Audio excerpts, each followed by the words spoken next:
서머셋 모음 단편 점심. 슬픈 유머로 가득한 이 작품은 짧은 얘기지만 서머셋 모음의 단편 중에서 걸작입니다. 이 단편에서는 모음 특유의 인간미와 익살이 살아 숨쉬고 있습니다. 그리고 여자의 마음이 섬세하게 묘사되고 있죠. 서머셋 모음은 모성애를 가진 여자, 정직한 여자, 내면에서 우러나는 매력을 지닌 여자를 좋아했다고 합니다. 작품을 들으시면서 문장에서 배어나오는 위트와 미묘한 맛을 느끼실 수 있을 거예요.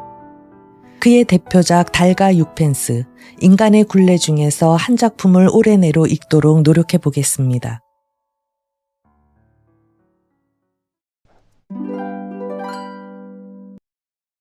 극장에서 그녀를 보았고 그녀가 나에게 손짓했기 때문에 쉬는 시간에 가서 옆자리에 앉았다. 전에 그렇게 헤어진 이후 오랫동안 만나지 않았던 것이다. 만일 옆 사람이 그녀의 이름을 가르쳐주지 않았더라면 누군지 도저히 알지 못했을 것이다. 그녀는 발랄한 어조로 내게 말했다. 처음 만났다 헤어지고 나서 꽤 오래되었죠. 참으로 세월도 빠르지. 서로 나이와 함께 젊어지지는 않는군요. 처음 뵈었을 때 기억하세요. 점심을 대접받았었지요. 기억하느냐고. 20년 전의 일이었다. 그 무렵 나는 리리라틴 지구의 묘지가 바라보이는 조그만 아파트에 살고 있었다. 얼마 안 되는 수입으로 간신히 명맥을 이어가는 실정이었다. 그녀는 내 작품의 하나를 읽고 편지를 보내왔다. 나는 답장을 보냈다. 그러자 곧 다시 그녀로부터 편지가 왔는데 여행 도중 파리를 지나므로 만나서 얘기를 하고 싶다고 했다.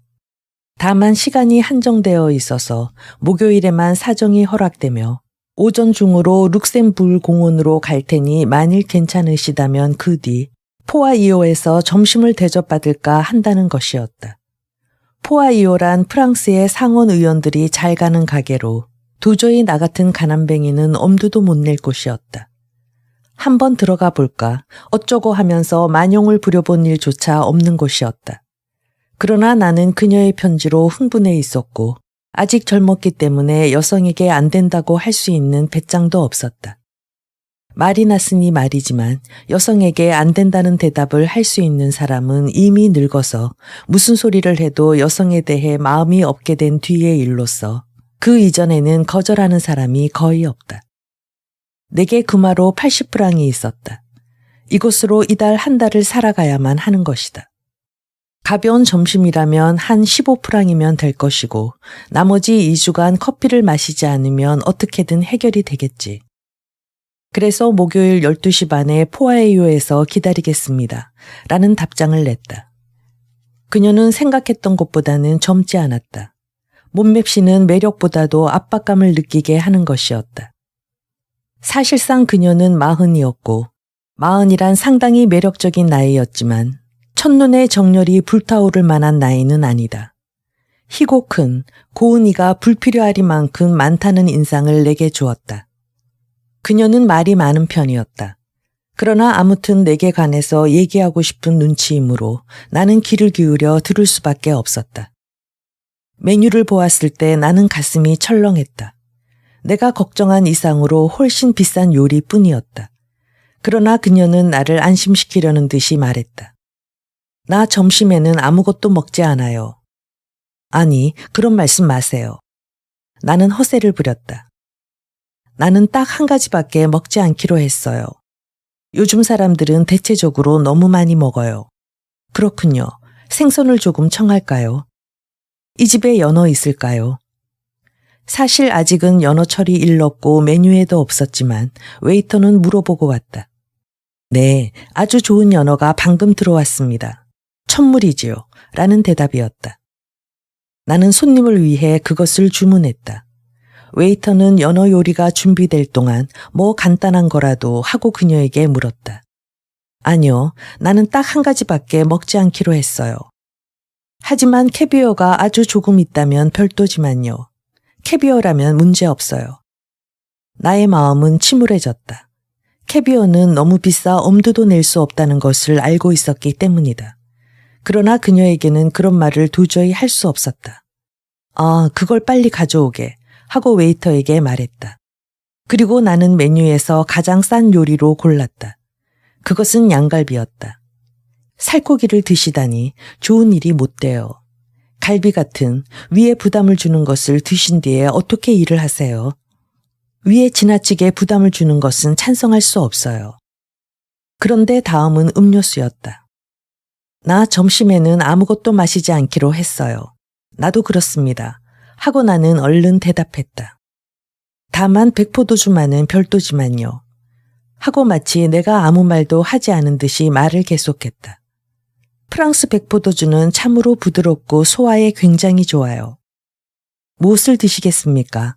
나는 여전히 상냥한 어조로 물었지만 그리 정이 넘쳐 흐르는 것은 아니었다. 그녀는 새하얀 이를 드러내 보이며 밝은 미소를 띄었다. 단골 의사가 절대로 샴페인 외의 것은 마시지 말라고 했어요. 내 얼굴은 그때 좀 창백해졌을 것이다. 나는 작은 것으로 주문했다. 그리고 자연스럽게 나의 단골 의사가 샴페인을 절대로 마셔서는 안 된다고 말했기 때문에 라고 덧붙였다. 그럼 뭘 마시세요? 물입니다. 그녀는 캐비어를 먹고 연어를 먹었다. 그리고는 쾌활하게 예술을 논하고 문학을 논하고 음악을 논했다. 나는 도대체 계산이 얼마나 오를까 하고 그것만을 걱정하고 있었다. 양갈비가 내게 운반되어 오자 그녀는 진정으로 나를 나무랐다. 정말 당신은 점심때마다 무거운 식사를 하시나 보군요. 그건 잘못이에요. 어째서 나처럼 한 가지만 아주 조금 먹도록 하시지 않으세요? 그 편이 훨씬 기분이 좋을 거예요. 실제로 나는 단 한 가지밖에 먹지 않는 셈입니다. 하고 내가 말했다. 거기에 웨이터가 또 메뉴를 가지고 왔다. 그녀는 필요 없다는 듯이 손을 가볍게 흔들었다. 아니. 나는 점심에는 아무것도 먹지 않습니다. 아주 조금뿐, 그 이상은 먹지 않아요. 그 아주 조금도 대화를 위해서 먹을 뿐이에요. 이제 더 이상은 먹을 수가 없어요. 만일 저 아스파라거스가 있다면 또 모르지만 그걸 먹지 못하고 파리를 떠난다면 서운한 일이지요. 나는 우울해지고 말았다. 이제까지도 여러 요리집에서 커다란 아스파라거스를 본 적이 있다. 실로 값이 비싸다는 것을 알고 있었다. 보기만 해도 군침이 도는 것이었다. 이 집에 그 큰 아스파라거스가 있나? 부인이 원하시는데 하고 웨이터에게 말했다. 나는 온 정신력을 다해 웨이터로 하여금 어떻게든 없다는 말을 하게 하려고 애썼다. 하지만 그의 그저 넓적하기만 한 줌 같은 얼굴에는 기쁜 듯한 웃음이 번져가며 네, 그야말로 크고 맛있는 연하고 참으로 좋은 아스파라거스가 있습니다. 라고 말했다. 조금도 배는 고프지 않지만요. 하고 손님은 한숨을 쉬었다. 하지만 굳이 권하신다면 조금 들어도 괜찮겠죠. 나는 아스파라거스를 주문했다. 당신은 드시지 않으세요? 네, 아스파라거스를 싫어하는 사람도 있어요. 어째서 싫으냐 하면요. 당신은 살코기를 잔뜩 드시기 때문에 미각이 둔해져서 그래요. 우리들은 아스파라거스가 나오기를 기다리고 있었다. 나는 공포에 떨고 있었다.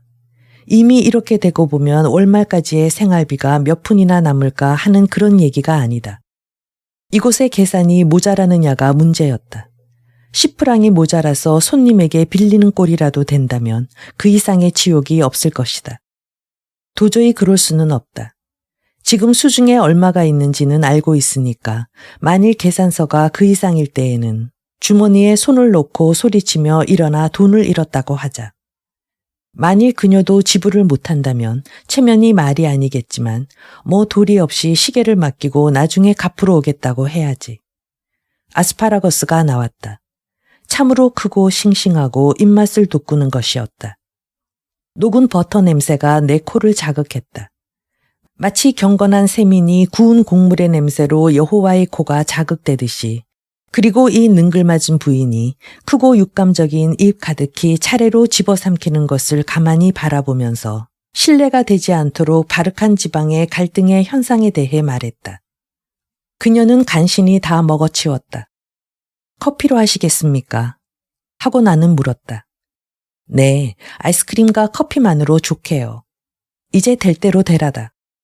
내 몫으로 커피를, 그녀 몫으로 아이스크림과 커피를 주문했다.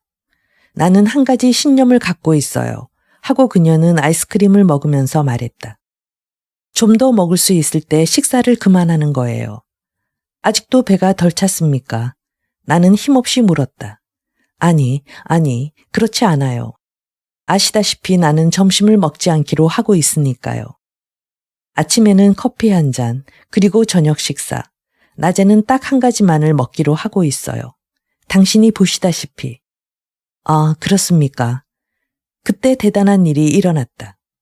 우리들이 커피를 기다리는 동안 지배인이 위선적인 얼굴에 웃음을 띠고 큰 광주리에 굵은 복숭아를 가득 담아 들고 왔다.